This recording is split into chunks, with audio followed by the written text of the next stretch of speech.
Hello and welcome back to another highly polished, highly produced edition of Let's Turn This Box Truck into an RV. Today is Saturday, September 30th, 2017, and I've got a wedding to go to in Madison today, but I thought I'd give you a quick update here on a little bit of the electrical work I did yesterday.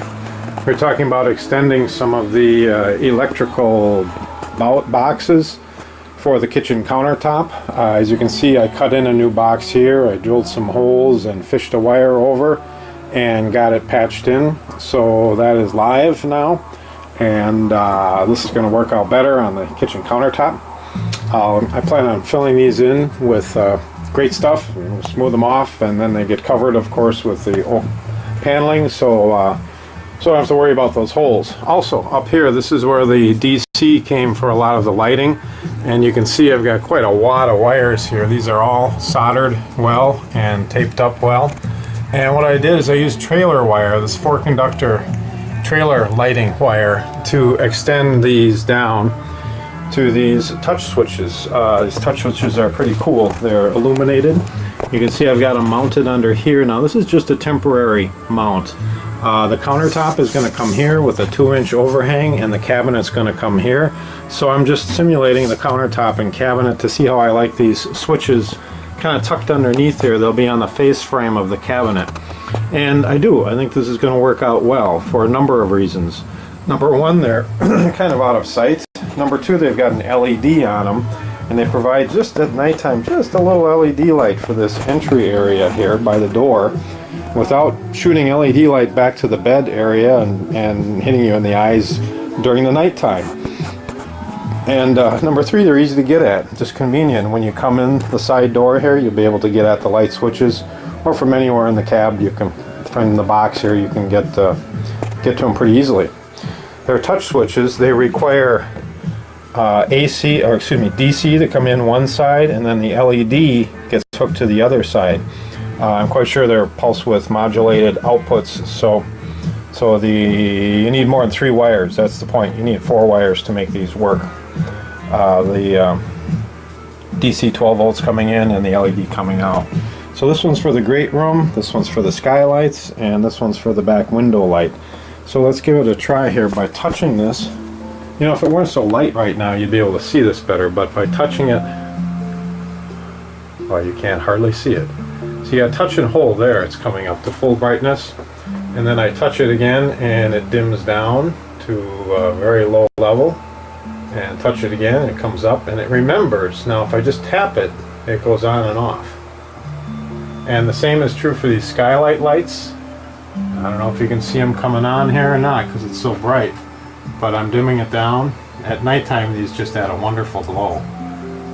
The skylights are 2700K, a very yellowish light. The light around the window is, I think, 6500K, a very white blue light, similar to what you'd see outside. And last but not least, hey, I got the great room light in. Now either you're going to think this is really corny, or really screwy, or really ugly, or you're going to think it's kind of different, it's kind of cool, something I like about it. I like to think the latter, but then again it's my creation. So it's just black pipe, and I use some MR11 LED bulbs, and if you remember right, I had these fittings reamed out so that the bulbs would fit up in there, and got it all wired up in here with 12 volts. Originally I had a switch wire coming over to here, but it was only 2 conductors. Again, I can't put the dimmer over here, it's only 2 conductors. So I completely abandoned that, and instead we're controlling it from this spot right here. So let's try it, and you can see the light's on. Bingo. And let's see if we can get it a little brighter. There's full brightness. I've got them tilted a little bit away so they don't hit you in the eye. I really like indirect lighting. That's pretty obvious with what I've been doing around here. So the light washes the wall and comes down. This middle one comes down pretty good, because the dining room table right here, this is probably where we're going to sit and eat. So you want some good light here. So I got 3 light circuits hooked up. These switches, these just pop apart, as you can see. So I can take these switches out very easily, and once I get the final cabinet, well, sorry about that. When I get the final cabinet, these switches will be really easy to install. I'll just drill the 3 holes, fish them in, and plug them into the cabling. I also ran another 12 volt line down here just in case I want this 12 volt from this circuit down in this cabinet for whatever reason. Okay, lastly over here to the microwave oven cabinet. Microwave's going up here. As you can see, I put this box in yesterday, and it's an extension off of this box. These are not live yet. And I almost wish I had made it even a little higher because I'm really struggling where to put this radio, the stereo. Thought about putting it over here on this side of the bed so you could get at it from when you're in bed, but then, you know, every time you're over here in the great room, you gotta come all the way over here and kind of sit down on the bed to get at it. Same thing over here. I thought about maybe putting it over here somewhere, but when you're in bed, it's going to be hard to get at. So I think front and center is the place for it. And I think I'm going to put it under this cabinet and set back just a little bit. So I'm going to put a little pocket under here to put the radio and probably some of the other electrical controls. What this means is I have to take all this cabling and get it inside of this wall somehow to get past the backsplash area and up into this top cabinet. And I've already drilled one hole here. You can see the spray foam insulation right behind it. This is going to be a little tricky to get all this cable up through here. Not only that, but the cable's not as long as it probably should be, so that's going to be a pain in the rear. But I think this is the place to put it, so that's what I'm going to pursue. That microwave oven's really heavy, so I want to make this cabinet 24 inches wide. The cabinet on the base is for the refrigerator is 24 inches wide. And if I make it any wider than 24, I think it's going to look a little top heavy on here. You can see I've got a mock-up of my countertop with my big 10-inch radiuses. I just love the way this looks. It just softens the whole thing up here really nicely. With the big radiuses. The countertop's going to be 1.5 inch thick maple. I think we're going to stain it, dye it a dark red color, and put a real high finish on it. But back to the cabinet up here. The base cabinet is 24 inches wide. The top one's going to be 24 inches wide. And if I want to center the two, just going to miss this stud. So I think I'm going to offset it just enough. This is all just temporary.